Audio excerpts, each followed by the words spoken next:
তুলে দিয়ে আসবো, এসে আগে বসুন, বসুন, ভালো লাগবে ইনশাআল্লাহ। আসুন একটু সামনে বসি, জমে জমে বসি ইনশাআল্লাহ। আল্লাহ তাবারক ওয়া তাআলা নবীর হাদিসের প্রতি আমল হবে।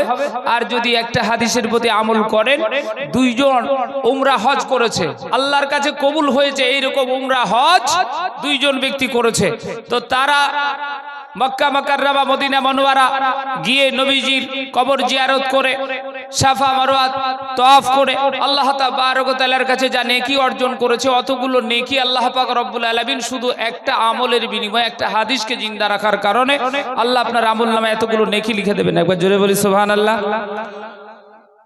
সুবহানাল্লাহ জোরে কম। আল্লাহ তাবারক ওয়া তাআলা বলছেন, বান্দা পৃথিবীতে কেউ যদি ভালো কাজের জন্য, যখন কোনো ভালো কথা শুনবে, সে যদি একবার সুবহানাল্লাহ বলে, আল্লাহ পাক রব্বুল আলামিন তার জন্য জান্নাতের ভিতরে একটা গাছ লাগাবে। একটু জোরে বলুন, একটু আওয়াজটা বেশি হয়েছে তাই না? তো আল্লাহ তাবারক ওয়া তাআলা বলছেন শুধু গাছই লাগাবে না, ওই গাছটা কত বড় হবে? আল্লাহ পাক রব্বুল আলামিন বলছেন এটা দ্রুতগামী ঘোড়া, দ্রুতগামী ঘোড়া, সবচাইতে বেশি ছুটতে পারে এইরকম দ্রুতগামী ঘোড়া 500 বছর ধরে রাউন্ড দেবে, কিন্তু এই গাছটার ছায়া শেষ করতে পারবে না। একবার বলুন মাশাআল্লাহ। তো ভাই বাবজিরা আপনারা তো বোঝেন, বুঝতে পারছি, নাক কান খুলেই শুনছেন, তারপরেও আমলের দিক থেকে একটু ঘাটতি আছে। তো যাই হোক, এটুকু থাকবে না, চেষ্টা করবো। জোরে বলি ইনশাআল্লাহ, জোরে বলি ইনশাআল্লাহ। আল্লাহ কবুল করুক।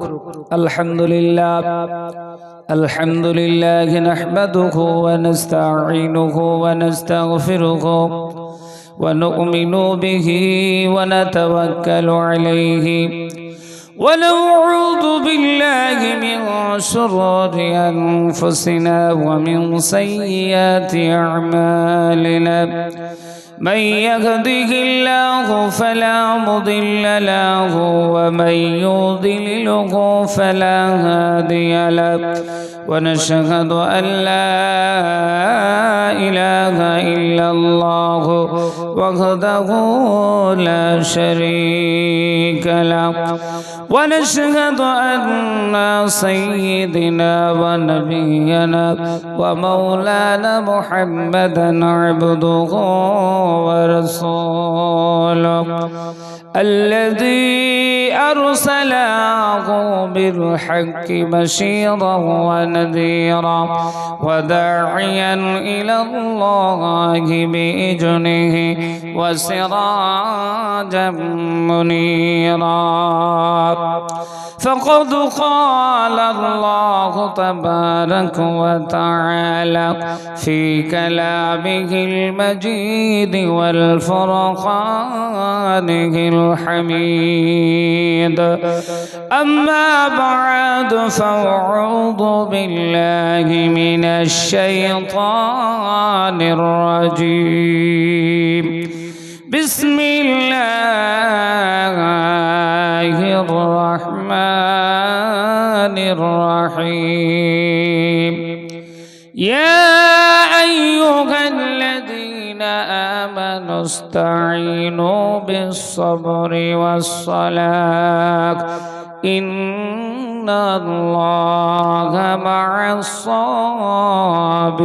الصابرين وقال النبي صلى الله عليه وسلم لا يؤمن أحدكم حتى أكون أحب إليه من ولده ووالده والناس أجمعين أو كما قال عليه الصلاة والتسليم إن الله وملائكته يصلون على النبي يا أيها الذين آمنوا صلوا عليه وسلموا تسليما সকলে জোরে জোরে দরুদ ইব্রাহিম পড়ি। আল্লাহুম্মা সাল্লি আলা, সবাই পড়ুন।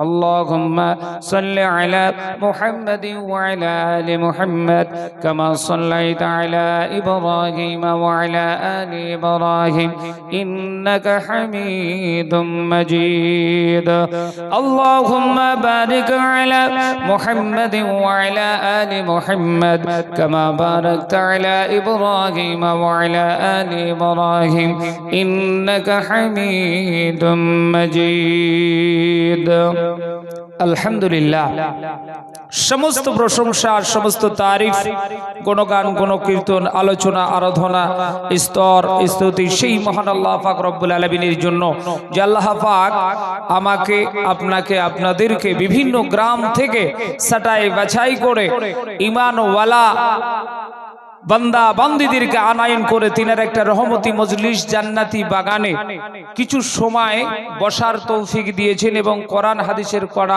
কথা শোনার তৌফিক দিয়েছেন। তো এই বসা এবং কোরআন হাদিসের কথা শোনার যে তৌফিক দিয়েছেন এতে আমরা খুশি না বেজার? একটু জোরে বলুন। খুশি।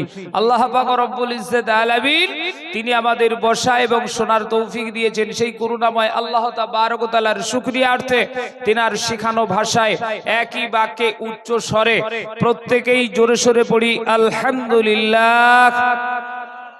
তারপরে পরে প্যারা হাবিব জনাবে মুহাম্মদ রাসূলুল্লাহ সকলে পড়ি সাল্লাল্লাহু আলাইহি ওয়াসাল্লাম। তিনার উপরে অগণিত দরুদ ও সালাম শান্তির ধারা বর্ষিত হতেই থাকুক। প্রত্যেকে পড়ি আল্লাহুম্মা আমিন। আজকের সভার নির্বাচিত মনোনীত যোগ্যতম সভাপতি মহাশয়, স্টেজে উপস্থিত ওলামায়ে ইকরাম, অতিথিবৃন্দ, সামনে উপবিষ্ট বয়োজ্যেষ্ঠ বয়কনিষ্ঠ সমবয়স্ক ভাই ও বাবা জীবন, পর্দার আড়ালে বসে থাকা পর্দানাসিনা অবলা সরলা মা ও ভগিনীগণ, প্রত্যেককে আন্তরিক শ্রদ্ধা সালাম জানিয়ে আল্লাহ তাবারক ওয়া তাআলার পবিত্র গ্রন্থ কোরআনুল কারীম বিশ্ব নবীজির হাদিস পাক থেকে এক টুকরা করে আয়াতে কারিমার অংশ বিশেষ তেলাওয়াত করেছি। আল্লাহ পাক রব্বুল আলামিন আমাকে বলার আপনাদের শোনার সেই সঙ্গে উভয়কে আমল করার তৌফিক দান করুক। আরেকবার জোরে পড়ি আল্লাহুম্মা আমিন। তো ভাই মুহতারাম, আমরা দীর্ঘক্ষণ ধরে আলোচনা শুনলাম, অনেক আলোচনা শুনেছি। আমি আসার পূর্বে অনেক আলোচনা হয়েছে। এখন আমি সংক্ষিপ্ত আকারে কিছু আলোচনা আপনাদের কাছে দিতে চাই। আল্লাহ পাক রব্বুল ইজ্জত আলামিন যদি আমাকে বলার তৌফিক দেন, আজ বলুন আমার কোনো বাহাদুরি আছে? এ কথা বলুন, আছে? নাই? আপনাদের আছে? কারণ নাই। আচ্ছা বলুন তো, এখানে আমরা আজকে বেঁচে আছি, কালকে বেঁচে থাকবো, কার কার গ্যারান্টি আছে? কোনো গ্যারান্টি নাই। শুধু আজকে কেন, এখানে বসে আছেন, এখান থেকে উঠে যাবেন, যাওয়ার পরে আপনি যে সুস্থ হালে বাড়ি যাবেন এর গ্যারান্টি আছে? নাই। আমি আসছিলাম বহরমপুর থেকে, তো আস্তে আস্তে দেখলাম চুয়া যেটা বাস স্ট্যান্ড পার হয়ে এসে বাম দিকে একটা ছেলে, অল্প বয়সী ছেলে, হঠাৎ সবার সামনে বসে থাকতে থাকতে ইন্তেকাল করেছেন। আল্লাহ পাক রব্বুল আলামিন পৃথিবীতে আমাদেরকে যতক্ষণ পর্যন্ত এই প্রাণ বায়ুটা দিয়েছেন ততক্ষণ পর্যন্ত আমরা দুনিয়াতে বাহাদুরি দেখাই নাকি? আর যখনই নিয়ে চলে যায় আমাদের বাহাদুরি সব খতম হয়ে যায়, তাই কি না? হয়ে যায়। কবি কি বলছে জানেন? আজ আছি তো কালকে নাই, নিঃশ্বাসের কোনো বিশ্বাস নাই। ঠিক কিনা? একটু জোরে বলুন। আছে, এখন আছি, পড়ে থাকবো, তার কোনো গ্যারান্টি নাই। আজ আছি তো কালকে নাই, নিঃশ্বাসের কোনো বিশ্বাস নাই। দমে দমে দম ফুরাইল, সেদিকে কারো ভাবনা নাই, নিঃশ্বাসের কোনো বিশ্বাস নাই। জোরে বলুন ঠিক কিনা? যখন হবে সমন জারি, বন্ধ হবে দুনিয়াদারি, যখন হবে সমন জারি, বন্ধ হবে দুনিয়াদারি, সঙ্গের সাথী কেউ হবে না, সঙ্গের সাথী কেউ হবে না, যেতে হবে একলা। আজ আছি তো কালকে নাই, নিঃশ্বাসের কোনো বিশ্বাস নাই। জোরে জোরে বলুন ঠিক কিনা, জোরে বলুন। এইবারে আসুন, আল্লাহ তাবারক ওয়া তাআলা আমাদেরকে দুনিয়াতে তৈরি করেছেন, সৃষ্টি করেছেন। সারা পৃথিবীতে যত মাখলুকাত আছে সমস্ত মাখলুকাতের চাইতে সর্বশ্রেষ্ঠ উৎকৃষ্ট করে আল্লাহ পাক রব্বুল আলামিন এই মানব জাতিকে সৃষ্টি করেছেন। একবার জোরে পড়ুন আলহামদুলিল্লাহ। আল্লাহ বলছেন ওয়ালাকাদ কাররামনা বনি আদম, এই দুনিয়াতে তোমাদেরকে শুধু উৎকৃষ্ট করে বানাই নাই, পৃথিবীতে আমি আল্লাহ পাক রব্বুল আলামিন এই আদম জাতিকে সম্মানিত করে তৈরি করেছি। আরেকবার পড়ুন আলহামদুলিল্লাহ। শুধু তাই নয়, আল্লাহ পাক রব্বুল আলামিন বলছেন লাকাদ খলাকনাল ইনসানা ফি আহসানি তাকওয়িম। আল্লাহ পাক রব্বুল আলামিন এর পূর্বে 4 বার কসম করেছেন। কয়বার? 4 বার কসম করেছেন। 4 বার কসম করে আল্লাহ পাক রব্বুল আলামিন বলছেন যে পৃথিবীতে আমি এই মানুষকে যা সৌন্দর্য দান করেছি, অন্য কোনো মাখলুকাতকে এত সৌন্দর্য দান করিনি। আরেকবার পড়ুন আলহামদুলিল্লাহ। কিন্তু দুঃখের বিষয় একটা, বাপ পৃথিবী থেকে যাওয়ার পরে আমাদের জন্য আল্লাহ 2টো জায়গা নির্ধারণ করেছেন।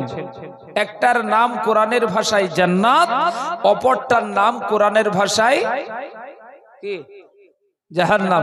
আমরা জানি তো জানি না?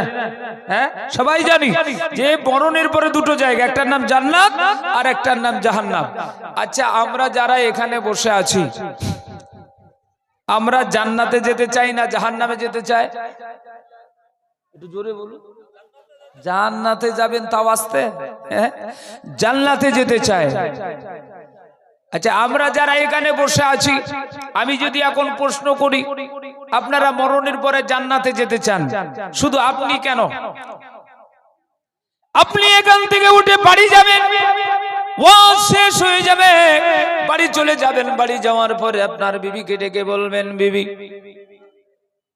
আমি গিয়েছিলাম ওই চাঁদপুর গ্রামে, সেখানে ওয়াজ নসিহত শুনলাম। ওখানে আমাকে যখন মাওলানা আব্দুর রাজ্জাক জিজ্ঞাসা করছিলেন মরণের পরে তুমি জান্নাতে যেতে চাও না জাহান্নামে যেতে চাও? ওরে বিবি, আমি হাত কানা উঠিয়ে বলেছিলাম আমি জান্নাতে যেতে চাই। তবে বিবি, আমি জানি দুনিয়াতে তুমি তো নামাজ পড়ো না, রোজা করো না, পর্দা করো না, জীবনে কোনোদিন তোমাকে এই গুণগুলো দেখি নাই। বিবি রে, আমি তোমার স্বামী, তোমাকে জিজ্ঞাসা করি তুমি মরণের পরে কোথায় যেতে চাও? আপনার বিবি কি বলবে? জাহান্নামে যাবো তাই বলবে?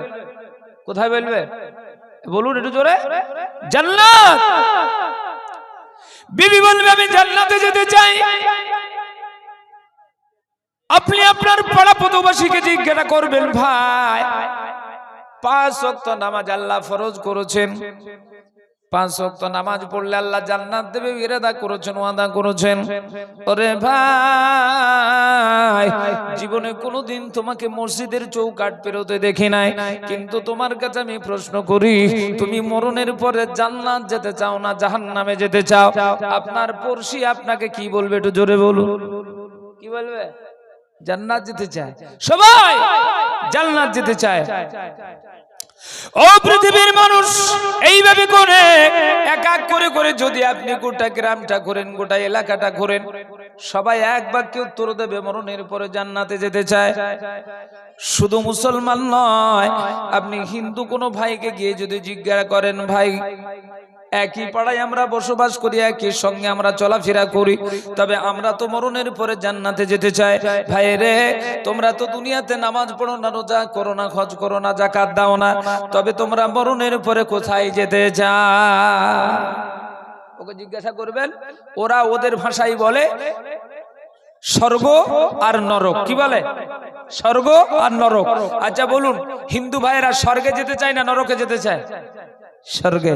সবাই চাই ভালো জায়গায় যাব।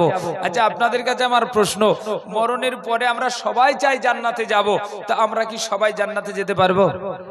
হ্যাঁ, পারবো? পারবো না। কেন? আমি আপনাদেরকে হয়তো এখানে বলে দিতে পারবো না, আঙুল দেখিয়ে বলে দিতে পারবো না যে আপনি জান্নাতি, আপনি জান্নাতি, আপনি জাহান্নামী। এ কথা বলার ক্ষমতা আমার নাই। তবে কোরআন হাদিসের আলোকে আমি আপনাকে প্রমাণ করিয়ে দিতে পারি, আপনি যদি বিবেক সম্পূর্ণ মানুষ হন, আপনি বুঝে নিতে পারবেন আপনি জান্নাতি না জাহান্নামী। এই সেন্স, এই কমন সেন্স যদি আপনার ভিতরে থাকে আর আপনি যদি কাজে লাগান এবং যদি ধীরস্থির ভাবে মনোযোগ সহকারে এই বয়ান শোনেন, তা আপনি নিজেকে নিজে বুঝে নিতে পারবেন আপনি জান্নাতের কাতারে আছেন নাকি জাহান্নামের কাতারে আছেন। আমরা বুঝে নেব তো ইনশাআল্লাহ। জোরে বলি ইনশাআল্লাহ। আল্লাহ আমাদেরকে সহি সহি ভাবে বুঝদান করুক। একবার জোরে বলুন আল্লাহুম্মা আমিন। ভাই মাহাতারাম, সারা পৃথিবীর মানুষ আমরা দোয়ার ভিখারি, হিদায়াতের ভিখারি। তো আমরা যখন ওলামাদেরকে সামনে দেখতে পাই, পীর সাহেবদেরকে সামনে দেখতে পাই, বড় বুজুর্গদেরকে সামনে দেখতে পাই, তা আমরা জনসাধারণ, সাধারণ মানুষ তাদের কাছে একটু দোয়ার দরখাস্ত করি না করি, দোয়ার দরখাস্ত করি, হুজুর আমার জন্য একটু দোয়া করবেন, আমার ছেলের জন্য একটু দোয়া করবেন। বলে না গো, বলে। কিন্তু আমাদের দোয়া বর্তমান জামানাতে আল্লাহ পাক রব্বুল আলামিনের আরশে আজিম পর্যন্ত পৌঁছাচ্ছে না। একটু জোরে বলুন ঠিক কিনা? পৌঁছাচ্ছে না। যখন দেখি আমরা অনাবৃষ্টির কারণে একদম বিরাট বড় মেঘ নেই, অথচ পানিও নেই, জমিন ফেটে চৌচির হয়ে যাচ্ছে, তখন আমরা গিয়ে মসজিদে ইমাম সাহেবকে বলি, হুজুর একটু দোয়া করেন পানি যেন হয়। পাড়ায় পাড়ায় খিচুড়ি রান্না করে আলেম ওলামা দাওয়াত করে নিয়ে এসে আমরা খাওয়াচ্ছি আর তাদেরকে দিয়ে দোয়া করিয়ে নিচ্ছি, পানি হয় না। ঠিক বলছি না ভুল বলছি? মানে দোয়া আল্লাহর কাছে পৌঁছাচ্ছে না। কারণ কি? তার কিছু গড়বড় আমাদের ভিতরে আছে। একটু ছোট্ট ঘটনা আপনাদেরকে একটুখানি শোনাই। একজন বিখ্যাত বুজুর্গ, বিখ্যাত আল্লাহওয়ালা, তিনার নাম হলো হযরতে মালিক ইবনে দিনার রহমতুল্লাহ আলাইহি। তিনি একজন বিখ্যাত আল্লাহর ওলি। তো তিনি যে বছরে হজ করছেন, হজ করার পরে হজ স্বয়ং সম্পূর্ণ হয়ে গেল, হজের যা যা করণীয় আছে সমস্ত কিছু তিনি করলেন। করার পরে যেদিন শেষ দিন, সেই দিন রাতের বেলায় মসজিদ আল হারামে তিনি নামাজ আদায় করছেন, নামাজ পড়ছেন। নামাজ পড়ে আল্লাহ পাক রব্বুল আলামিনের কাছে তিনি সিজদারত অবস্থায় আল্লাহর কাছে চাইছেন, মিনতি করছেন। কি বলে? একটু ধীরস্থির ভাবে কান দিয়ে শুনবেন। মালিক ইবনে দিনার রহমাতুল্লাহ আলাইহি আল্লাহ পাক রব্বুল ইজ্জত আলামিনের কাছে বলছেন, রব্বুল আলামিন, এই বছরে বহু মানুষ হজ করেছেন, আমি মালিক ইবনে দিনার আমিও হজ করেছি গো রব্বুল আলামিন। তবে আমি আপনার কাছে একটু প্রশ্ন করি, আল্লাহ, আবার বড় জানতে ইচ্ছা করছে, এই বছরে যে সমস্ত ব্যক্তিরা হজ করেছেন প্রত্যেকের হজ তোমার কাছে গ্রহণযোগ্য হয়েছে না? কার কার হজ গ্রহণযোগ্য হয়েছে? কার হজ আপনার কাছ পর্যন্ত পৌঁছিয়েছে? আর কোন কোন ব্যক্তির হজ কবুল হয় নাই? তুমি মেহেরবানি করে আমাকে কি একটু জানিয়ে দেবে? একটু বলবে। তাহাজ্জুদের সময় আল্লাহর রাসূল বলেছেন, অর্ধরাত্রি, গভীর রাত্রি, নিশি রাত্রি, যে সময়তে মানুষ আরাম করে শুয়ে ঘুমায়, যে সময় কোনো শব্দ থাকে না, যে সময় মানুষকে কেউ বিরক্ত করতে পারে না, এমন একটা সময়, এই সময়টা মধ্যরাত্রি। আল্লাহ পাক রব্বুল আলামিন সপ্তম আসমানের নিচে এসে নিজ কানে বান্দার ইবাদত শোনে, বান্দার ডাক শোনে। আল্লাহ বলে, বান্দা তুই আমার কাছে চা, আর আমি চাইলেই তোরা আমার কাছে চাবি, যেটা চাইবি আমি আল্লাহ পাক রব্বুল আলামিন দিয়ে পূরণ করে দেব। একবার জোরে বলুন সুবহানাল্লাহ। হযরতে মালিক ইবনে দিনার আল্লাহ পাক রব্বুল আলামিনের কাছে কান্না শুরু করে দিয়েছেন, রব্বুল আলামিন, এই বছরে যারা হজ করেছে আমিও হজ করেছি, এই রব্বুল আলামিন, এই বছরে কার কার হজ তোমার কাছে কবুল হয়েছে, কার কার হজ কবুল হয় নাই, তুমি কি মেহেরবানি করে আমাকে একটু জানিয়ে দেবে? আল্লাহ পাক রব্বুল ইজ্জত আলামিন হযরতে মালিক ইবনে দিনারের সঙ্গে এত বন্ধুত্ব হয়ে গিয়েছিল, এত কাছাকাছি হয়ে গিয়েছিল, আল্লাহ পাক রব্বুল আলামিন তিনার ইবাদতে এত সন্তুষ্ট হয়ে এত কাছাকাছি হয়ে গিয়েছিলেন। আল্লাহ পাক রব্বুল আলামিন গায়বী মদদ করলেন, গায়বী ভাবে মালিক ইবনে দিনারকে জানিয়ে দিলেন, ওগো মালিক ইবনে দিনার, এই বছরের যে সমস্ত ব্যক্তিরা হজ করেছে আমি আল্লাহ পাক রব্বুল আলামিন প্রত্যেকের হজকে কবুল করেছি, কিন্তু একজনের হজ আমি আল্লাহ কবুল করি না, একজনের হজ কবুল করি না। কিতাবের মধ্যে এসেছে হযরত মালিক ইবনে দিনার রাহমাতুল্লাহ আলাইহি তিনি বলছেন, আল্লাহ জীবনে আমি কোনোদিন এত টেনশন করি না যেদিন এই কথাটা আমি শুনেছিলাম, যেদিন আমার কানে এই কথাটা এসেছিল একজনের হজ ব্যতীত বাকি লোকের হজ আল্লাহর কাছে কবুল হয়ে গেছে, কিন্তু একজনের হজ কবুল হয় নাই। ওগো রব্বুল আলামিন আমার মনে হয় যেন মালিক ইবনে দিনার আমার হজটাই বুঝি কবুল হয় নাই, আমি কি সেই ব্যক্তি হতে পারি? আমি আবার সেই লোক নাই তো। উনি এই ভেবে সারা রাত বড় টেনশন করছেন। তিনি আর ছিলেন ইমানদার, তিনি ভাবছেন আমার কোন কীর্তি কর্মে আল্লাহ কি নারাজ হয়ে গেছেন, আমার ইবাদত কি আল্লাহর কাছে গ্রহণযোগ্য নয়। তিনি নতুন করে আবার সিজদারত হলেন, আল্লাহকে বললেন, আল্লাহ সারা পৃথিবীর মানুষ বহু রাষ্ট্র থেকে যারা এসে হজ করেছিল সবার হজ গ্রহণযোগ্য হয়েছে, তুমি কবুল করে নিয়েছো, শুধু একজনের হজকে তুমি কবুল করো নাই বলেছো। ওগো আল্লাহ আমি মেহেরবানি করে জানতে চাই ওই ব্যক্তিটা কে, তার নামটা একটুখানি বলে দেবেন আল্লাহ, আমি বড় উপকৃত হতাম, আমি টেনশন মুক্ত হতাম।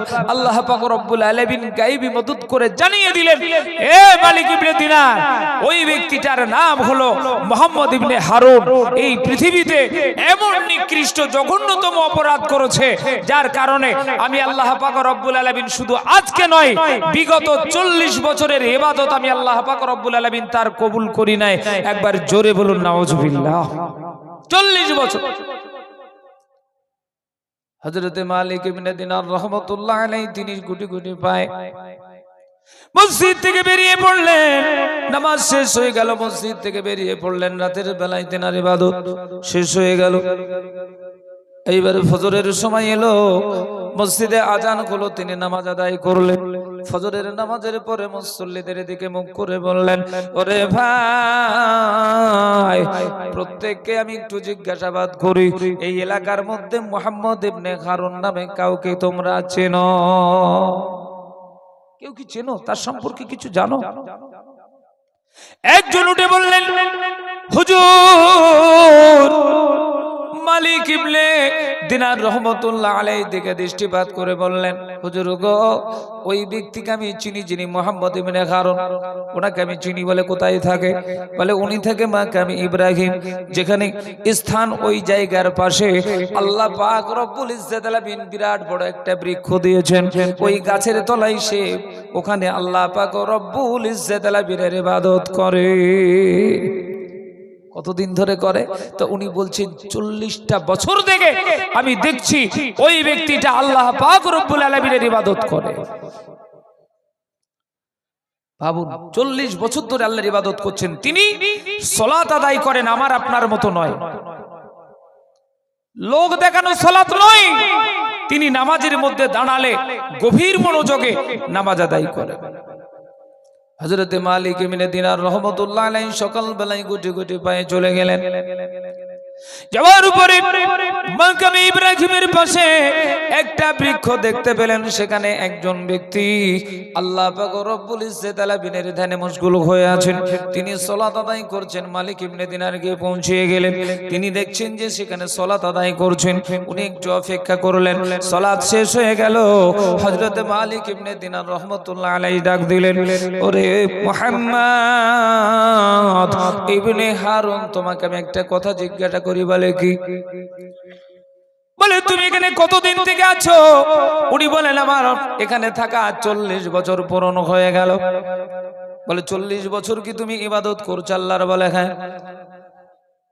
বলে মুহাম্মদ ইবনে হারুন আমি রাতের বেলায় আল্লাহর কাছে তাহাজ্জুদের নামাজ পড়ে হাত দুখানা তুলেছিলাম রে ভাই। আমি আল্লাহকে জিজ্ঞাসা করেছিলাম, আল্লাহ দুনিয়াতে তুমি জানিয়ে দাও এই বছরে কার হজ কবুল হয়েছে কার হয় নাই।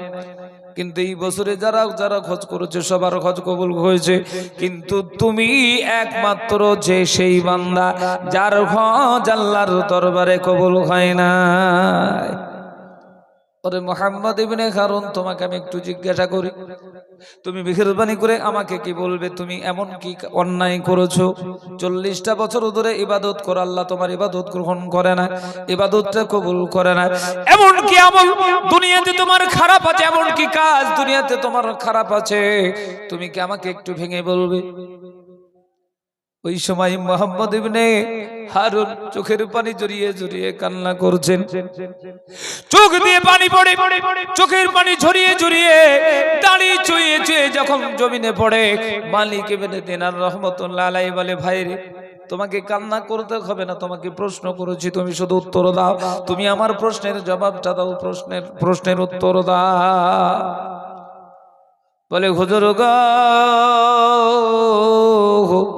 আজ থেকে বিগত 40 বছর পূর্বে আমি একজন মদখোর ছিলাম। কি করছিলাম? মদখোর ছিলাম। আমি মদ্যপান করতাম, মদ পান করে করে নেশাগ্রস্ত অবস্থায় দৈনন্দিন বাড়িতে যেতাম। একদিন বিরাট বড় মদ খেয়েছি, বড় মদ খাওয়ার পরে আমার অনেক মদ খাওয়ার পরে বিরাট বড় নেশা হয়ে গেছে। আমি টলতে টলতে যখন বাড়িতে যাই, দেখবেন কিছু মদখোর আছে মদ টদ খেয়ে রাস্তার উপরে এমন ভাবে পড়ে থাকে, সার কাদায় মুখ দিয়ে, পায়খানার উপরে মুখ দিয়ে, গোবরের উপরে মুখ দিয়ে পড়ে থাকে, ও মনে করে এটাই মিঠাই। ঠিক বলছে না ঠিক ভুল বলছে? হ্যাঁ আছে। এইবারে উনি বলছেন, ভাই রাতের বেলায় আমি মদ মাতাল অবস্থায় বাড়িতে যখন ঢুকলাম, আমার হুঁশ নেই। কিছু কিছু মদখোর আছে মদ খেয়ে বাড়িতে ঢোকার পরে বউ সামনে জলজান্ত দাঁড়িয়ে আছে, তাকে মা বলে ডাকে, এর আর হুঁশ নেই। মদ খেয়েছে, মা না বউ, এর আর হুঁশ নেই, বউকে মা বলছে। এইবারে বাড়িতে যাওয়ার পর আমি যখন মাতাল অবস্থায় গেলাম, আমার মা জননী বুঝতে পেরেছেন আমি মদ খেয়ে বাড়িতে ফিরেছি। প্রায় প্রায় আমার মায়ের কাছে রিপোর্ট যেত, মা আমাকে নিষেধ করতো, আমি কর্ণপাত করতাম না। সেদিন মা জননী আমার হাত দুখানা জড়িয়ে ধরলেন, হাত দুখানা জড়িয়ে ধরে কান্না করে করে বলে, বেটা আমি তোর গর্ভধারিণী মা, তোর হাত দুখানা জড়িয়ে ধরে বলে, তুই জীবনে কোনোদিন আর মদ খাস না। বাবারে মদটা বড় খারাপ জিনিস, মদ বড় খারাপ জিনিস। আমার হাত যখন জড়িয়ে ধরে আছে, আমি শক্তিশালী ছেলে, আমার মা জননী বৃদ্ধা মানুষ, আমি তাকে আছাড় মেরে ফেলে দিয়ে যখন চলে যাচ্ছিলাম, আমার মা জননী আবার উঠে আমার পা দুখানা জড়িয়ে ধরেছে, ধরে বলে, বেটা খবরদার তুই আর কোনোদিন মদ খাবি না। মালিক ইবনে দিনার রহমতুল্লাহ আলাইহি তিনি কান্না করছেন, শুনছেন আর কাঁদছেন। উনি বলছেন, হুজুর এইবারে মাকে আমি বারবার বলছি, মা তুমি পা ছেড়ে দাও, পা ছেড়ে দাও। মা যখন পা ছাড়ে না, আমি কি করলাম জানো? আমি মা জননী কেমন জোরে লাথি মেরে দিলাম, এমন ভাবে লাথি মারলাম, মায়ের পাশে একটা উনুন জ্বলছিল, আখা জ্বলছিল, ওই আখার ভিতরে দাউ দাউ করে আগুন জ্বলছে। আমার মা জননী জ্বলন্ত আগুনের মধ্যে গিয়ে পড়ে যায়। আগুন কাউকে খাতির করবে গো? করবে? হ্যাঁ করবে না। মা জননী আগুনের মধ্যে পড়ে যায়, আর মা জননীর গায়ের যে বস্ত্র ছিল বস্ত্রটা ধরে যায়। আমার বিবি ঘর থেকে ছুটে এসে আমাকে জড়িয়ে ধরে নিয়ে গিয়ে ঘরের ভিতরে ভরে দেয়। আমি মা জননীকে আঘাত করব বলে, আমার মা জননীকে মারবো বলে আমার বিবি নিয়ে গিয়ে আমাকে ঘরের ভিতরে ঢুকিয়ে দেয়। আমি ঘরের ভিতরে যখন ঢুকলাম, আমার বিবি বাইরে থেকে ছিটকুনি লাগিয়ে দিল, দরজা আটকিয়ে দিল। আমার মা জননী আগুনে দাউ দাউ দাউ দাউ করে পুড়ে, আমার মা জননীর চামড়াগুলো উঠে গেল, মাংসগুলো পুড়ে গেল, হাড়গুলো পুড়ে ছারখার হয়ে গেল। আমার মা জননী দুনিয়া থেকে যখন বিদায় হয়ে গেল, আমার বিবি গিয়ে দরজার কাছে গিয়ে দাঁড়িয়ে কান্না করে বলে, স্বামী গো, এমন অন্যায় করেছো, এমন ভুল কাজ করেছো, তোমার মা জননীকে তুমি এমন ভাবে লাথি মেরেছো, আগুনের উপরে পড়ে পুড়ে সারখার হয়ে গেছে, তোমার মার দুনিয়াতে নাই। আমার ওই সময় নিশার ঘোরটা কেটে গেছে। আমার আস্তে আস্তে জ্ঞান যখন আসতে শুরু করেছে, আমার বিবি গিয়ে যখন এই কথা বলে, আমি সঙ্গে সঙ্গে লাথি মেরে দরজাটাকে ভেঙে ফেললাম। দরজাটা ভেঙে ফেলে বাইরে বেরোলাম। বাইরে এসে দেখি আমার মা জননীর অস্তিত্ব বলতে আর কিছুই নাই।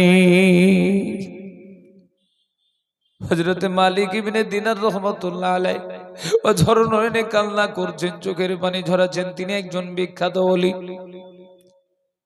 এইবারে বলেন, ও মুহাম্মদ ইবনে হারুন, আর বাকি অংশটা তুমি বলো। হযরতে মুহাম্মদ ইবনে হারুন তিনি বললেন, হুজুর গো, আমি আমার মা জননীর যে অংশটুকু ছিল সেগুলোকে নিয়ে দাফন কাফন করলাম। আমি দাফন করে যখন বাড়িতে ঢুকছিলাম, আমার মনের মধ্যে বিবেক সাড়া দিয়ে দিল, আমার মা জননী আমাকে তো ভালোর জন্য আদেশ করেছিল, ভালোর জন্য নসিহত করেছিল, আর আমি ওই মা জননীকে বেয়াদবের মতো লাথি মেরে তাকে দুনিয়া থেকে সরিয়ে দিলাম। আমি মনে মনে চিন্তা করলাম, আল্লাহ, আজ থেকে যতদিন বেঁচে থাকবো কোনোদিন আর মদের বোতল ছোবো না, কোনোদিন মদের বোতলে হাত দেবো না, মদ্যপান করবো না। একবার জোরে বলা যাবে সুবহানাল্লাহ। ও দরুদি, তিনি মদ ছেড়ে দিলেন। এইবারে তিনি বাড়িতে আসলেন, ঘরের ভিতরে ঢুকলেন। ঢোকার পর ঘরের ভিতরে তিনি যে পয়সা, উপার্জিত পয়সা তিনি রেখেছিলেন, ৮,০০০ দিরহাম তিনার ঘরে ওই সময় ছিল। ওই ৮,০০০ দিরহাম তিনি বাহির করে গরিব মিসকিন যে সমস্ত ব্যক্তিরা ছিল তাদেরকে ডেকে ডেকে সেগুলো বিলি বন্টন করে দিলেন। তিনি বলছেন, হুজুর গো, আমি ৮,০০০ দিরহাম সেই সময় দিয়েছি, এখন বর্তমান জামানায় বোধহয় ৮ কোটি হতো।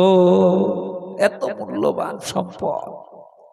তিনি বলছেন, আমি ৮,০০০ দিরহাম আল্লাহর রাস্তায় দিয়ে দিলাম শুধু একটাই কারণে, একটাই আশায়, সেটা হলো আমি যে অন্যায় করেছি, অপরাধ করেছি, অন্যায়টা বোধহয় আল্লাহ ক্ষমা করে দেবে।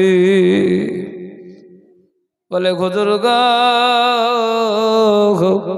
ক্ষমা পাওয়া তো দূরের কথা, আমার এই দান আল্লাহ পাক রব্বুল আলামিনের কাছে গ্রহণযোগ্য নয়। আমি মনে করলাম আমার দুনিয়াতে সহায় সম্পদ বলতে যা কিছু আছে, বাড়ি গাড়ি জায়গা জমি অর্থ সম্পদ, আমি কিছুই রাখবো না। সব কিছু আমি গরিব দুঃখীদের মাঝে সব কিছু বিলি বন্টন করে দিলাম। আমার বলতে, আমার বিবির বলতে, ছেলে মেয়ের বলতে কিছুই রাখলাম না। আমি সব কিছু আল্লাহ রাস্তায় দিয়ে দিলাম শুধু একটা আশায়, জীবনে বড় অন্যায় করেছি, অপরাধ করেছি, আমার এই অন্যায় অপরাধটা বুঝে আল্লাহ ক্ষমা করে দেবে। কিন্তু আল্লাহ ক্ষমা করে নাই। হুজুর গো, আমার দেবার মতো আর কিছুই যখন নাই, আমি যখন নিঃস্ব হয়ে গেছে, শূন্য হয়ে গেছে, আমি ওই মুসাল্লা বগলে করে নিয়ে এসে এই মাকামে ইব্রাহিমের পাশে আমি গাছের তলায় পেড়ে নিলাম। নিয়ে আমি দৈনন্দিন এখানে বসে বসে 24 ঘন্টা আল্লাহর ইবাদত উপাসনা করতে শুরু করে দিলাম। 1 বছর 2 বছর নয়, আমি 40 বছর ধরে আল্লাহর ইবাদত উপাসনা করছি। আমি 40 বার উমরা করেছি, 40 বার হজ করেছি। আল্লাহ আমার 40 বার উমরা এবং হজ কোনোটাই কবুল করে না। একবার জোরে বলুন সুবহানাল্লাহ। ভাই বাপজি, আমার সোনার লালেরা, এই দুনিয়াতে যারা মা বাপকে কষ্ট দেয়, মায়ের সঙ্গে যারা খারাপ আচরণ করে, এদেরকে আল্লাহ পাক রব্বুল আলামিন ক্ষমা করবেন না। কেন জানেন? আল্লাহ পাক রব্বুল আলামিন বলেন, ওয়া ক্বাদা রাব্বুকা আল্লা তা'বুদু ইল্লা ইয়্যাহু। আল্লাহ পাক রব্বুল আলামিন বলছেন, হে দুনিয়ার মানুষ, এই দুনিয়াতে আমি তোমাদের স্রষ্টা, তোমরা আমার ইবাদত করো। কার ইবাদত করো? আল্লাহ ইবাদত করো, অন্য কোন মাবুদের ইবাদত করো জোরে বলুন করো না। ওয়াবিল ওয়ালিদাইনি ইহসানা, আর তার পরের কারোর যদি ইবাদত করো, কারোর যদি খিদমত করো, কারোর যদি ইত্তেবা করো, সেটা হলো তোমার পিতা আর তোমার মাতা। একবার জোরে বলুন সুবহানাল্লাহ। আচ্ছা এখনই উঠাউঠি করছেন কেন? কি ব্যাপার? এই সবে তো বসলেন, তার মধ্যে উঠাউঠি কেন? এইটা খুব একটা ভালো দৃষ্টিকটু ব্যাপার, বুঝলেন? এইটা ভালো নয়। মজলিসের মধ্যে থেকে উঠাপড়া করা এটা খুবই খারাপ জিনিস। অন্তত একজনের বক্তব্য তো শুনবেন, তারপরে তো উঠাপড়া যা হবে হবে। সবে শুরু হলো, এইবারে কি হলো? হযরত মালিক ইবনে দিনার রাহমাতুল্লাহ আলাইহি তিনার কথা শুনলেন। আল্লাহ পাক রব্বুল ইজ্জত আলামিন বলেছেন, বান্দা এই দুনিয়াতে তোমরা পিতামাতার খিদমত করবে, পিতামাতার সঙ্গে সদা সর্বদা ভালো ব্যবহার করবে। আল্লাহ পাক রব্বুল আলামিন বলেছেন, ও দুনিয়ার মানুষ, তোমার পিতামাতার সঙ্গে তুমি মিষ্টি মিষ্টি ভাষায় কথা বলবে, কোনো চড়া কথা বলবে না। কিন্তু বর্তমান জামানাতে আমরা পিতামাতার সঙ্গে এমন ব্যবহার করি, এই দুনিয়াতে আমাদের মধ্যে এরকম কোনো আচরণ নাই, ঠিক না? হ্যাঁ, আমরা পিতামাতার সঙ্গে বিরাট ভালো ব্যবহার করি, আমাদের পিতামাতা আমাদের ব্যবহারে বিরাট খুশি, নাকি? হ্যাঁ, খুশি? বর্তমান জামানাতে পিতামাতার সঙ্গে এমন দুর্ব্যবহার আমাদের আছে, অনেক পিতামাতা চোখের পানি ফেলে ফেলে চোখগুলো মনে হয় অন্ধ হয়ে গেছে, এত ভালো ব্যবহার আমাদের। তো ভাই বাবজি আমার সোনার লালেরা, তারপরেও আমরা দাঁড়িয়ে আছি জান্নাতের কাতারে, জান্নাতে যাব। আমি আপনাদেরকে বলি, একবার যদি মা জননী, একবার যদি বাপ আপনার জন্য খারাপ দোয়া করে যায়, একবার যদি আপনার জন্য খারাপ দোয়া আল্লাহর কাছে বেরিয়ে যায়, তো আল্লাহ পাক রব্বুল আলামিন বলছে, বান্দা তুই যে জান্নাতে যাবি আশা করে বসে আছি, ওই জান্নাতে যাওয়া দূরের কথা, তুই জান্নাতে যেটা সুঘ্রাণ আছে, যেটা সেন্ট আছে, এটা পর্যন্ত তোর নাক পর্যন্ত দেওয়া হবে না। একবার জোরে বলুন সুবহানাল্লাহ। তো ভাইয়েরা আমার, বাপজিরা, আমরা আজ থেকে পিতামাতার খিদমত বেশি বেশি করে করব। জোরে বলি ইনশাআল্লাহ, জোরে বলি ইনশাআল্লাহ। আল্লাহ পাক রব্বুল আলামিন কবুল করুক, সকলে বলি আল্লাহুম্মা আমিন, আল্লাহুম্মা আমিন। ভাই মাহতারাম, আমি আপনাদেরকে বলবো, শোনা, এই পৃথিবীটা এমন একটা জায়গা, এখানে আল্লাহ পাক রব্বুল আলামিন আমাদেরকে হাজার হাজার বছর, লক্ষ লক্ষ বছর বাঁচার জন্য পাঠাইনি। এখানে আমরা ক্ষণিকের জন্য এসেছি, কিছুদিনের মেহমান। কারোর 60 বছর, 70 বছর, কারোর 100 বছর, কারোর 40 বছর, কারোর 10 বছর, কারোর 5 বছর। কেউ মায়ের পেট থেকে আসার পরে তার আয়ু শেষ, ঠিক কিনা? একটু জোরে বলুন। তাহলে এই পৃথিবীতে আমরা বেশি দিন থাকার জন্য আসিনি, আর এটা থাকার জায়গাও নয়।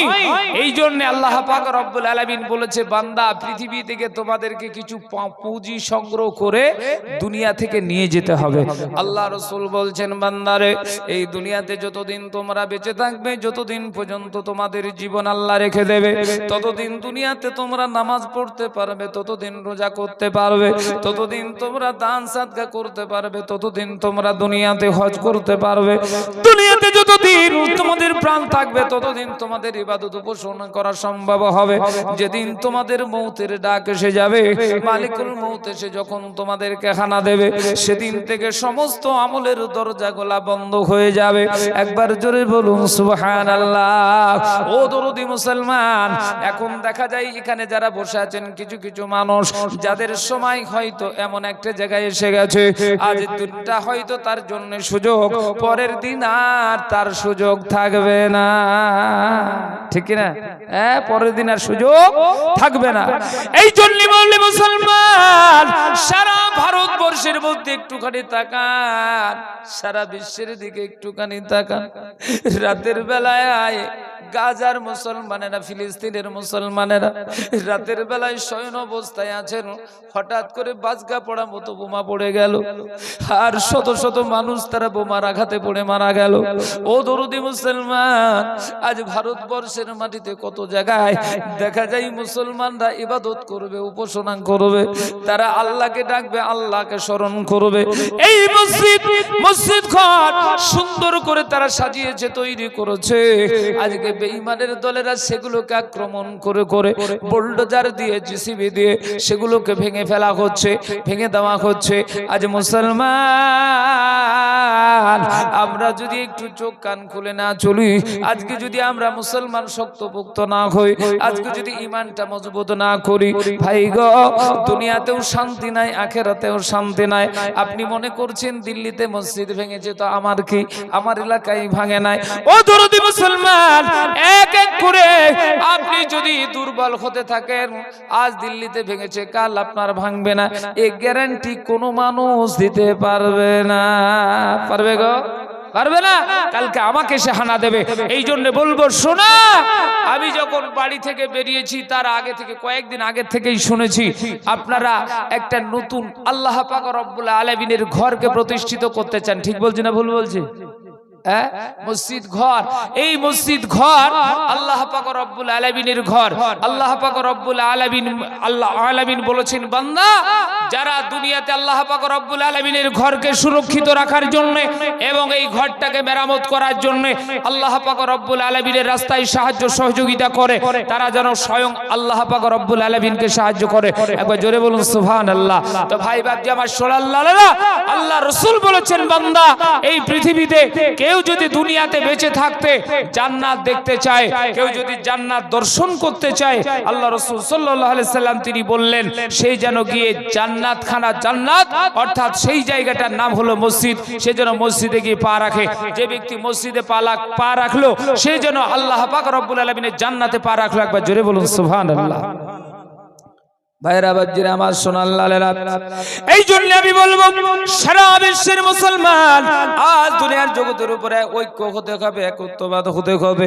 আল্লাহ পাক রব্বুল ইজ্জত আলামিনের নবী বলেছেন, বান্দারে এই দুনিয়ার জগতের উপরে এমন একটা সময় আসবে যে সময়টা মুসলমান তারা তাদের ধর্মকে বাঁচাতে পারবে, তাদের ধর্মকে টিকাতে পারবে। ওরে মুসলমান, ওই সময় তোমাদের যুদ্ধ করা লাগবে না, ওই সময় তোমাদের যুদ্ধের জন্য অস্ত্র ধরার প্রয়োজন হবে না। ওই সময় তোমাদেরকে প্রয়োজন হবে একটা জিনিস, সেটার নাম হলো অর্থ। অর্থ পরিকাঠামো যদি তোমাদের দুর্বল হয়ে যায়, দেখবেন আপনার গ্রামের মানুষ, আপনারা ভালো করে বুঝতে পারবেন, আপনার গ্রামের মধ্যে কেউ যদি ধনাঢ্য ব্যক্তি থাকে, 20 বিঘা সম্পত্তি আছে, কোটি টাকার মালিক আছে, ওই ব্যক্তি পাগলা হলেও তাকে মডেলের দায়িত্ব দেবে। ঠিক বলছি না ভুল বলছি? দেবে, কারণ পয়সার প্রাধান্য কোন সবাই দেয়, অর্থের প্রাধান্য সবাই দেয়। ও দরদি মুসলমান, যে এলাকায় যে রাজ্যের ভিতরে মুসলমানদের অবস্থা কেরোসিন, মুসলমানদের অবস্থা দুর্বল, ওই এলাকাতে বেশি টর্চিং হয়, ওই এলাকাতে সব চাইতে বেশি মুসলমানদেরকে আঘাত করা হয়। ও দরদি, আমি আপনাদেরকে বলবো, শোনা, আল্লাহর নবী বলেছেন, বান্দারে এমন একটা সময় আসবে, ওই সময়তে তোমাদেরকে যুদ্ধ করার প্রয়োজন হবে না, অস্ত্র শস্ত্র ধরার প্রয়োজন হবে না। ওই সময় তোমাদেরকে অর্থ পরিকাঠামো দুর্বল রাখা যাবে না, ওই সময় অর্থ পরিকাঠামোটা তোমাদেরকে সবল করতে হবে। সেদিন তোমাদেরকে জীবন দিতে হবে না, সেদিন তোমাদেরকে মাল দিয়ে সাহায্য করতে হবে। যেটা বলুন সুবহানাল্লাহ। আজ আমি বলবো, শোনা, পৃথিবীর বুকে, পৃথিবীর মানচিত্রে আজ দেখা যায় সারা পশ্চিমবঙ্গ নয়, সারা ভারতবর্ষের মধ্য থেকে মুসলমানদের ধর্মস্থান মসজিদ, সেগুলোকে ভেঙে দিতে চায়, গুড়িয়ে দিতে চায়। আমরা এই এলাকার মানুষ, চাঁদপুরের মানুষ, পাহাড়পুরের মানুষ, আমরা এই দুনিয়ার জগতের উপরে কি চাই? মুসলমান, এই দুনিয়াতে আমরা মসজিদ ভেঙে দিতে চাই নাকি বাঁচিয়ে রাখতে চাই? কি চাই? জোরে বলুন, সবাই বলুন, বাঁচিয়ে রাখতে চান? আচ্ছা বলুন, পৃথিবীতে আমরা মুসলমান দুনিয়াতে আল্লাহ পাক রব্বুল ইজ্জত আলামিনের ঘরকে বাঁচিয়ে রাখতে চাই, সেই ঘরে ইবাদত উপাসনা করব, জান্নাতি ঘর, জান্নাতি ঘরে ইবাদত উপাসনা করে আমরা জান্নাত কামাই করব। এই পৃথিবীতে মুসলমান আমরা কে, কোন কোন ব্যক্তি আছেন এখানে বসে? আমরা এই দুনিয়াতে মুসলমান একটু হাত তুলে আল্লাহকে দেখিয়ে বলি, আল্লাহ, এই দুনিয়াতে যতদিন আমাদের প্রাণ থাকবে, যতদিন কণ্ঠনালীতে প্রাণ থাকবে, ততদিন আমরা এই দুনিয়া থেকে মসজিদের একটা ইটের ক্ষতি হতে দেব না। একটু জোরে সোরে ইনশাআল্লাহ বলি। হাত তুলুন, প্রত্যেকে হাত তুলে দেখান, আল্লাহকে বলুন, আল্লাহ এই দুনিয়াতে যতদিন আমাদের প্রাণ থাকবে, হাত তুলুন, হাত তুলে থাকুন, আল্লাহকে বলুন, প্রত্যেকে বলুন আমার সঙ্গে, আল্লাহ যতদিন আমরা পৃথিবীতে বেঁচে থাকবো ততদিন আমাদের মসজিদ, মাদ্রাসা, ঈদগাহ, কবরস্থান, খানকা শরীফ, পীরস্থান যা কিছু আছে আল্লাহ পাক রব্বুল আলামিন শপথ করছি ততদিন পর্যন্ত আমরা ক্ষতি হতে দেব না, ক্ষতি হতে দেব না, ক্ষতি হতে দেব না। জোরে বলি ইনশাআল্লাহ, জোরে বলি ইনশাআল্লাহ। আল্লাহ পাক রব্বুল আলামিন কবুল করুক, সকলে বলি আল্লাহুম্মা আমিন। ভাই মুহতারাম, কোন ব্যক্তি হাত উঠিয়েছেন আর কিছু কিছু ব্যক্তি হাত উঠাচ্ছেন না। আল্লাহ কোরআনুল কারীমের মধ্যে বলেন, আল ইয়াউমা নাখতিমু আলা আফওয়াহিহিম ওয়া তুকাল্লিমুনা আইদিহিম ওয়া তাশহাদু আরজুলুহুম বিমা কানু ইয়াকসিবুন। আল্লাহ পাক রব্বুল আলামিন বলছে, বান্দা পৃথিবী থেকে যেদিন চলে যাবি, কিয়ামতের ময়দানে যেদিন উত্থাপন করা হবে, সেদিন তোকে যখন প্রশ্ন করা হবে, সেদিন প্রশ্ন উত্তর যখন হবে, ওই সময় তোর জবান যেটা দিয়ে কথা বলছি আমি এখন, এই জবানটা বন্ধ হয়ে যাবে। আল্লাহ পাক রব্বুল আলামিন আমার অঙ্গ প্রত্যঙ্গের প্রত্যেকটা অঙ্গ প্রত্যঙ্গের জবান আল্লাহ খুলে দেবে। সেদিন যদি আপনার এই হাত আল্লাহর কাছে বলে, আল্লাহ দুনিয়াতে আমি দেখেছিলাম চাঁদপুরের মাটিতে বসে তোমার বান্দা হাত তুলে বলেছিল মুসলমানদের ধর্মস্থানের নাম হলো মসজিদ, ইবাদত উপাসনালয়ের নাম হলো মসজিদ, এই মসজিদকে আমি রক্ষা করব বলে হাত উঠিয়েছিল। আল্লাহ সেটা একটা ভালো কাজ, এইটা যদি আল্লাহর কাছে গ্রহণযোগ্য হয়ে যায় আপনার জন্য জান্নাতে যাওয়া সহজ হয়ে যাবে। একবার জোরে বলুন সুবহানাল্লাহ। তো ভাই বাপজিরা, আমার সোনার লালেরা, আমি আপনাদেরকে বলবো, শোনা, এই গ্রামের ভিতরে একটা মসজিদ ঘর তৈরি করা হবে, মসজিদ ঘর নির্মাণ করা হবে। আল্লাহ পাক রব্বুল ইজ্জত আলামিন তিনি বলেছেন, বান্দারে দুনিয়াতে যারা আমার মসজিদকে তত্ত্বাবধানে থাকে, যারা মসজিদের জন্য সাহায্য সহযোগিতা করে, আমি তাদের জন্য ইরাদা করছি, ওরে বান্দা এই দুনিয়াতে যতদিন পর্যন্ত মসজিদ থাকবে, যতদিন মসজিদ আল্লাহর ইবাদত উপাসনা হবে, আমি ততদিন পর্যন্ত নেকি থেকে তাদের বঞ্চিত করব না। একবার জোরে বলুন সুবহানাল্লাহ। ও দরদি মুসলমান, আজ দুনিয়া থেকে চলে যাব, অন্ধকার কবরে আমাদেরকে দাফন করা হবে, আর কবরে যাওয়ার পরে সমস্ত আমলগুলো বন্ধ হয়ে যাবে, তালা চাবি পড়ে যাবে, কিন্তু এই দানের আমল কোনো দিন বন্ধ হবে না। একবার জোরে বলা যাবে সুবহানাল্লাহ। ওগো দরদি, আজ বেজাতিরা চাই, বেঈমানরা চাই তারা আমাদের মসজিদ মাদ্রাসাকে খতম করে দিতে, আমরা মুসলমান চাই দুনিয়াতে বাঁচিয়ে রাখতে। এই জন্য আমি সর্বপ্রথম 5 জন ব্যক্তিকে বলবো, ভাই এখানে সামনে পিছনে ডানে বামে বহু মানুষ বসে আছেন, মাত্র 5 জন ব্যক্তি আজ আল্লাহর ঘর, শ্রেষ্ঠ ঘর, জান্নাতি ঘর, আল্লাহ পাক রব্বুল আলামিন বলেছেন, বান্দা এই পৃথিবীতে ওই ঘরটার নাম হলো মসজিদ, মসজিদটা হলো রিয়াজুল জান্নাহ। ওই জান্নাত খানায় যারা নামাজ পড়বে, জান্নাত খানায় যারা আল্লাহর ইবাদত করবে, তারা যেন জান্নাতের মধ্যেই বসে আছে, জান্নাতেই বসে আছে। ওগো দরদি, এই জান্নাত ক্রয় করার সময় আজকে এসে গেছে। আমি 5 জন ব্যক্তিকে দেখতে চাইবো ইনশাআল্লাহ। সর্বপ্রথম দাতা, সর্বোচ্চ দাতা, এই 5 জন ব্যক্তির কাছ থেকে আমি দেখতে চাই মাত্র 20 করে হাজার টাকা এই মসজিদ নির্মাণের জন্য আল্লাহ রাস্তায় দেবে। আমি একবার আল্লাহ পাক রব্বুল আলামিনের নারায়ে তাকবীর বলবো, আপনারা আল্লাহু আকবার বলবে, আর দুনিয়াতে একজন আল্লাহ ওয়ালা বলবেন, আল্লাহ এই দুনিয়াতে আল্লাহর ঘর মসজিদ খানা নির্মাণের জন্য আমি আল্লাহ পাক রব্বুল আলামিনের রাস্তায় সর্বপ্রথম দাতা 20,000-এর হয়ে যাব। আমি একজন ব্যক্তি সর্বপ্রথম দাতা দেখতে চাই। এই ধ্বনি দেব, ধ্বনি দেওয়ার সঙ্গে সঙ্গে আপনার নামটা যেন উঠে যায়। একবার জোরে বলি নারায়ে তাকবীর। মাশাআল্লাহ মাশাআল্লাহ, নারায়ে তাকবীর হয়েছে, আল্লাহু আকবার হয়েছে, কিন্তু পয়সা হয়নি। হয়েছে গো? হয় না? তো সর্বপ্রথম দাতা 20,000। আপনাদের এলাকা কেমন তো আমি জানি না, তো রাস্তাঘাট যা দেখলাম চাকচুক্য রাস্তা, ওই দিকটা ভালো টেনে এসেছি, আসার পরে মাঝখানে একটু গ্যাপ দেখলাম, ওখান থেকে এই দিকটা একটু খারাপ খারাপ মনে হলো। তো এই দিককার মানুষের কেমন তেজ আছে তা তো আমি জানি না, তবে আমি আপনাদেরকে বলবো, ভাই আপনাদের এলাকায় 20,000 টাকা দেওয়ার লোক আছে তো? আছে? আপনারা বলেন, দর্শক যারা আছে তারা বলেন, আছে তো 2-4টে নাকি আছে? যদি থাকে তাহলে বলবো, যদি না থাকে তাহলে আমি 20,000 ছেড়ে দেবো। বলেন আছে? সময় নষ্ট করবো না। আছে গো? কেউ কথা বলে না? নাই? 20,000 টাকা দেওয়ার দাতা নাই আপনাদের গ্রামে? নাই? তাহলে একটু কমিয়ে দেওয়া ভালো নাকি? জি কমিয়ে দেওয়া ভালো। আচ্ছা বলুন তো ইনশাআল্লাহ 10টা করে 1000 টাকা দিতে পারবে এরকম লোক তো আছে? আছে? তাও নাই, আস্তে আস্তে করে দিবে। আমার মনে হয় আপনাদের এলাকাতে, আমাদের এলাকায় চালু আছে মা বোনেদের চাকরি দিয়েছে না মমতা, প্রতি মাসে মাসে করে 1000 টাকা দেয়। এই চাকরি আপনাদের আছে নাকি? আছে? তা আমার তো মনে হয় যদি মনে করেন যে 10টা করে 1000 টাকা দেবো, মাসে মাসে 1000 করে টাকা দেব, তো ইনশাআল্লাহ মা বোনেরাই দিতে পারে 10,000 করে টাকা। আর আপনারা আমরা দিতে পারবো না জি? হ্যাঁ 10টা করে 1000 টাকা 10 জন ব্যক্তি আল্লাহর রাস্তায় দেবেন ইনশাআল্লাহ। মসজিদ ঘর আল্লাহর ঘর, যে ঘরটা আল্লাহ পাক রব্বুল আলামিনের নবী বলেছেন বান্দা কিয়ামতের ময়দানে যে সময় দেখা যাবে কিয়ামত অনুষ্ঠিত হবে, সারা বিশ্বে যাহা কিছু আছে সমস্ত কিছু ধূলিসাৎ হয়ে যাবে, শেষ হয়ে যাবে, খতম হয়ে যাবে, সব গাছপালা নদ নদী পাহাড় পর্বত একদম সব শেষ হয়ে যাবে, কিন্তু ওই সময় দেখা যাবে মসজিদ ঘরটা খাড়া আছে, খাড়া আছে, ধ্বংস হয়নি, ভেঙে যায়নি। আল্লাহ পাক রব্বুল আলামিন জিজ্ঞাসা করবে মসজিদ তুমি কি লক্ষ্য করা নাই চতুর্দিকে আমি যা কিছু তৈরি করেছিলাম সবকে ধ্বংস করে দিয়েছি, শেষ করে দিয়েছি, কিন্তু তুমি এখনো দাঁড়িয়ে কেন?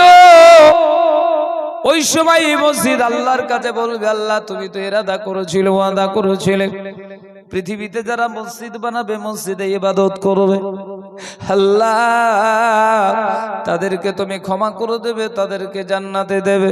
আল্লাহ এখনো পর্যন্ত তাদেরকে ক্ষমা করো নাই, তাদেরকে জান্নাতে ঘোষণা করো নাই। যতক্ষণ পর্যন্ত তাদের ক্ষমা না করবে, যতক্ষণ না জান্নাতে দেবে আমি মসজিদ ততক্ষণ ধ্বংস হব না। একবার জোরে বলি নারায়ে তাকবীর। এই হলো সেই মসজিদ। আল্লাহর নবী বলেছেন মান বানা মসজিদান লিল্লাহি বানাল্লাহু লাহু বাইতান ফিল জান্নাহ। আল্লাহর নবী বলেছেন বান্দারে দুনিয়াতে তুমি যদি একটা মসজিদ ঘর তৈরি করো, মসজিদ ঘরটাকে তৈরি করার জন্য তুমি যদি সাহায্য সহযোগিতা করো, আল্লাহর নবী বলেছেন বান্দা আমার আল্লাহ পাক রব্বুল আলামিন তোমার জন্য একটা জান্নাতে ঘর বানিয়ে দেবে। তুমি যেমন ভাবে মসজিদটাকে সৌন্দর্য বানাবে তার চাইতেও দ্বিগুণ সৌন্দর্য তোমার জান্নাতটা বানানো হবে। জোরে বলুন সুবহানাল্লাহ। আজ দুনিয়াতে মসজিদ বানানোর জন্য আপনি অর্থ দেবেন, আল্লাহ আপনার জন্য জান্নাতে ঘর বানাবে। এই জান্নাতে আমাদের ঘর আমরা বানাতে চাই তো ইনশাআল্লাহ। তো আজ আসুন ভাই বাপজি আমার সোনার লালের আমি দেখতে চাই 10 জন ব্যক্তি 10টা করে 1000 টাকা দেবেন ইনশাআল্লাহ। এক নম্বরে আল্লাহর কোন বান্দা আছেন ওয়াদা করুন আজকে 500 1000 2000 যা আছে দেবেন, আর আস্তে আস্তে আস্তে আস্তে করে দিয়ে দেবেন ইনশাআল্লাহ। মসজিদ ঘর তৈরি হতে থাকবে, কাজ হতে থাকবে, আপনিও হাজার হাজার করে টাকা ইনশাআল্লাহ দিতে থাকবেন। মাত্র 10টা করে 1000 টাকা। একজন ব্যক্তি আছেন ইনশাআল্লাহ? আছে গো? নাই? একজন ব্যক্তি নাই ইনশাআল্লাহ? আমি একজনও দেখতে চাই ইনশাআল্লাহ। ওয়াদা করবেন হুজুর আমি 1 বছরের মধ্যে 10,000 দিব। নাই জি? এই ধরনের দাতা বাদাই নাই নাকি গো আপনাদের এলাকায়? একদম নাই। সুবহানাল্লাহ। একজন হবে? আমি অন্তত একজনও দেখতে চাই যে 10টা 1000 টাকা দেবেন। কোন ব্যবসায়িক ভাই যদি থেকে থাকেন, কোন সার্ভিসম্যান বা কোন চাষি, ভালো চাষি ইনশাআল্লাহ বলবেন হুজুর, বা কোন একজন ভাই এমন আছেন যে ব্যক্তি দুনিয়াতে আল্লাহর ঘর মসজিদকে প্রত্যেকে আমরা ভালোবাসি, কিন্তু মানে সমর্থ অনুযায়ী আমাদেরকে তো চেষ্টা করতে হয়, তো সেই অনুযায়ী বলবেন হুজুর আমি আমার মাল দুনিয়াতে নেই কিন্তু জান আছে, আমি দুনিয়াতে পরিশ্রম করব, আস্তে আস্তে করে দিয়ে দেব। মাত্র 10টা 1000 টাকা। একজন ব্যক্তি হবে না জি? দুনিয়া থেকে মা চলে গেছেন, আব্বা চলে গেছেন, দাদা চলে গেছেন, দাদি চলে গেছেন, যাদের অর্থ সম্পদ গুলো আজ দুনিয়াতে আমি ছেলে হিসেবে নাতি হিসেবে ভোগ করে যাচ্ছি, ওই দাদা কবরে শুয়ে শুয়ে চাতক পাখির মতো চেয়ে আছে। আব্বা জান আম্মা জান চাতক পাখির মতো দেশের দিকে চেয়ে আছে, কখন আমার সন্তান, কখন আমার নাতি নাতনি তারা একটু আমাকে সাহায্য করবে, সহযোগিতা করবে, আমার জন্য একটু দান করবে, দোয়া করবে, যার উসিলা করে আমার কবরটা প্রশস্ত হয়ে যাবে। ওগো দরদি আজকে দুনিয়াতে বাড়ি আমার, গাড়ি আমার, জায়গা আমার, জমি আমার, অর্থ আমার, সম্পদ আমার, সব আমরা আমার মনে করি, কিন্তু যেদিন আমাদের প্রাণ নাশ হয়ে যাবে সেদিন সব দুনিয়াতে পড়ে থাকবে, শুধু খালি হাতে অন্ধকার কবরে চলে যাব। ও দরদি মুসলমান, আমি দেখতে চাই ডানে বামে সামনে পিছনে কোন একজন ব্যক্তি আছেন ইনশাআল্লাহ বলে বলবেন, হুজুর গো আল্লাহর ঘর মসজিদ খানার জন্য আমি আস্তে আস্তে করে দিয়ে দেবো 10,000 টাকা। ও গো দরদি, একজন ব্যক্তি উঠে বলবেন, হুজুর আমি 10,000 টাকা দেব। একজন নাই জি, ডানে বামে সামনে পিছনে একজন নাই গো। সারা পশ্চিমবঙ্গ তথাপি সারা ভারতবর্ষের মধ্যে কয়েকটা রাজ্যে ইনশাআল্লাহ আমি আব্দুর রাজ্জাক সফর করি, যাই, প্রায় সময় মুসাফির হয়ে যায়। তা আমি আপনার জন্য খাস করে দোয়া করব। একজন ব্যক্তি আছেন ইনশাআল্লাহ আল্লাহর রাস্তায় আমি লক্ষ লক্ষ টাকা চেয়ে থাকি, ইনশাআল্লাহ আমি আপনাদের কাছে লক্ষ টাকা বলি নাই, 50,000 বলি নাই, 30,000 বলি নাই, 10,000 টাকা চেয়েছি মাত্র আল্লাহর ঘর মসজিদের জন্য, তবু আমার নিজের জন্য নয়। এই জন্য আমি আপনাকে বলবো, শোনা একজন ব্যক্তি বলবেন ইনশাআল্লাহ বলে মাত্র 10,000 টাকার দাতা হবে না? একজন নাই জি, হবে না গো? কেউ নাই, একজন নাই। আল্লাহু আকবার, সুবহানাল্লাহ। এইরকম এলাকাতে আমি কোনোদিন আসিনি গো, আজকে প্রথম দেখছি। আপনাদের এলাকাতে 10,000 টাকার দাতা নাই, সর্বোচ্চ 10,000 টাকা আপনার আল্লাহ রাস্তায় দিবেন, এরকম ব্যক্তি একজন নাই। সুবহানাল্লাহ। এই দুনিয়াতে এই জাতির কি করে উন্নতি হবে বলুন? আজকে দুনিয়াতে আমরা লক্ষ লক্ষ টাকা খরচা করে আমরা অন্য কাজ করছি, আমাদের ঘর বাড়ি জায়গা জমি বাড়ানোর জন্য আমরা লক্ষ লক্ষ টাকা দিয়ে আমরা সম্পদ করছি, কিন্তু আমরা যে আখিরাতের সম্পদ করব এইরকম মানসিকতা নিয়ে আমি 10,000 টাকা আল্লাহর রাস্তায় কোরবানি করতে পারবো না। 6 মাসে দিব, 1 বছরে দিব, 1 বছরের মধ্যে পরিশোধ করে দেব ইনশাআল্লাহ। আস্তে আস্তে করে দিতে থাকবো, 500 করে টাকা দিয়ে চলে যাব ইনশাআল্লাহ। আমি আল্লাহর রাস্তায় দেব, মাত্র 10,000 টাকা দেনেওয়ালা একজন ব্যক্তি নাই। সুবহানাল্লাহ। আজকে দুনিয়াতে মনে করছেন টাকাটা আমার কাছে অনেক, 10,000 টাকা মানে অনেক টাকা, এটা মনে করছেন। ওগো দরদি, কিয়ামতের ময়দানে শুধু একটা নেকি যদি কম হয়ে যায়, একটা নেকির অভাব, একটা নেকি যদি কম হয়ে যায়, আল্লাহ পাক রব্বুল আলামিন বলবেন, বান্দা এই দুনিয়ার জগতের উপরে তুমি যাদেরকে মহব্বত করেছিলে, যাদেরকে ভালোবেসেছিলে, ওই সমস্ত লোকগুলো সব তোমার সামনে আছে। আজ যাও তাদের কাছ থেকে শুধু একটা নেকি যদি এনে দিতে পারো, আমি আল্লাহ কথা দিলাম তোমাকে জান্নাত দিয়ে দেব। ওগো দরদি, ওই সবাই সন্তান তার ভাইয়ের কাছে চলে যাবে, ভাই যখন দেখবে তার ভাই তার দিকে আসছে, ওই সময় এমন ভাবে সে পালায়ন করবে মনে হবে যেন তাকে বাঘে তাড়া করেছে। ভাই গো, সেদিন ভাই ভাইয়ের জন্য কোনো নেকি দিবে না, সাহায্য করবে না। গর্ভধারিণী মা জুলুম দুঃখিনী মায়ের কাছে গিয়ে বলবে, আম্মা জান, দুনিয়াতে আমি তোমার সন্তান ছিলাম, তুমি 10 মাস 10 দিন আমাকে গর্ভে ধারণ করেছিলে, কতই না কষ্ট করেছিলে। ওগো আল্লাহ, এই দুনিয়ার জগতে কতই না মা জননী কষ্ট পেয়েছিল। মায়ের কাছে বলবে, মা গো, তুমি যদি একটা নেকি আমাকে দিয়ে দাও, তাহলে আমি তোমার সন্তান জান্নাতে চলে যাব। সেদিন ওই সময় মা জননীর সন্তানকে নেকি দিয়ে সাহায্য করবে না।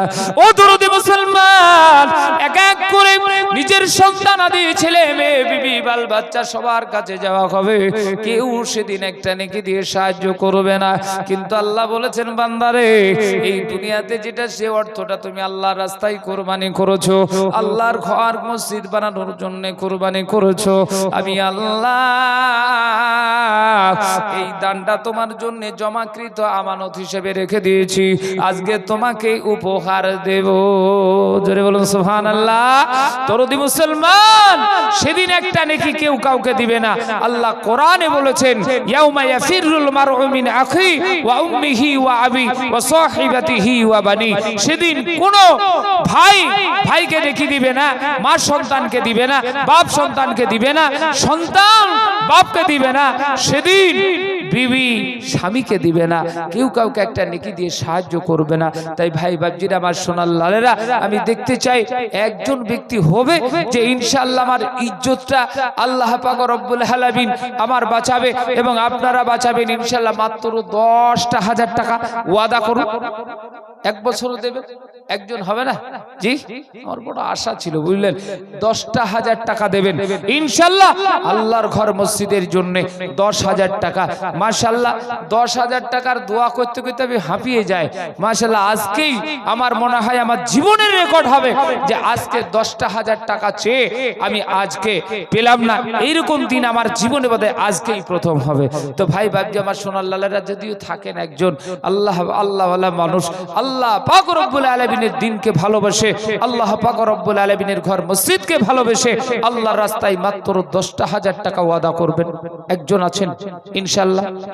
ডানে বামে সামনে পিছনে বাহিরে যারা আছেন তাদের মধ্য থেকে সভাপতি সেক্রেটারি কেউ বলবেন ইনশাআল্লাহ হুজুর আমি আস্তে আস্তে করে দিয়ে দেব মাত্র 10,000 টাকা, এরকম নাই? মাশাআল্লাহ মাশাআল্লাহ। তো যাই হোক, আল্লাহ আপনাদের রুজি রোজগারে বরকত দিক, হায়াতকে বাড়িয়ে দিক। সবাই বলুন আল্লাহুম্মা আমিন, আল্লাহুম্মা আমিন। তো ভাই মাহতারাম, আমি আপনাদের কাছে বলি শোনা, আসুন দুইজন মিলে 10,000 5,000 5,000 করে দেবেন। এরকম ব্যক্তি আছে? 5,000 টাকা দেবেন, আস্তে আস্তে করে দেবেন। 5,000 আজ 1,000 2,000 যা আছে দেবেন, আর আস্তে আস্তে করে দিয়ে দেবেন। 5,000 টাকা দেওয়ার মতো আছে কেউ? নাই? তাও নাই? সুবহানাল্লাহ। আল্লাহ ইজ্জত বাঁচানোর মালিক। ইজ্জত বাঁচানোর মালিক কে? এই কথা বলুন, কে? আল্লাহ। একবার জোরে বলি নারে তাকবীর। আল্লাহ ইজ্জতের মালিক, ইজ্জত দেনে ওয়ালা তিনি আল্লাহ পাক রব্বুল আলামিন। মানুষকে যাকে দান করার সামর্থ্য দেয় সেই করতে পারে, যাকে সামর্থ্য আল্লাহ না দেয় মানুষের ক্ষমতা কি আছে সে দান করতে পারে? আবুল শেখ উনি বলছেন হুজুর কেউ যখন দিল না, আমি আল্লাহ পাক রব্বুল আলামিনের ঘর বানানোর জন্য 10,000 টাকার দাতা। একবার জোরে বলি নারে তাকবীর। আল্লাহ তোমার পিয়ারা বান্দা আবুল শেখ গো ছিল, আল্লাহ তোমার পিয়ারা বান্দা আবুল শেখ গো ছিল, এ তোমার ঘর বানানোর জন্য 10,000 দিল। কিবা দোয়া করে তোমার বান্দা আবুলের জন্যতে এ জান্নাতি বানিয়ে দিও নবী পাকের সাথে। আর দোয়া করে মওলা করে গো রব্বানা পুরা করে দিও তার মনের বাসনা। আর দোয়া করে মওলা ও গো পাক বাড়ি মিজানে নেকির পাল্লা করে দিও ভারী। সংসারের মাঝে দাঘার নদী দানিবে, এ রোগ শোক হতে মওলা বাঁচাইয়া নেবে। সবাই বলুন আল্লাহুম্মা আমিন। মাশাআল্লাহ। আমি মনে করছিলাম একজনও বোধহয় হবে না গো, আল্লাহ বোধহয় ইজ্জত আজকে আমার আর রাখবে না। তো মাশাআল্লাহ আল্লাহ পাক রব্বুল আলামিন ইজ্জতের মালিক, তিনি ইজ্জত রেখেছেন। তা আমি আপনাদেরকে বলবো ভাই সোনার লাল আমার, আল্লাহ পাক রব্বুল আলামিন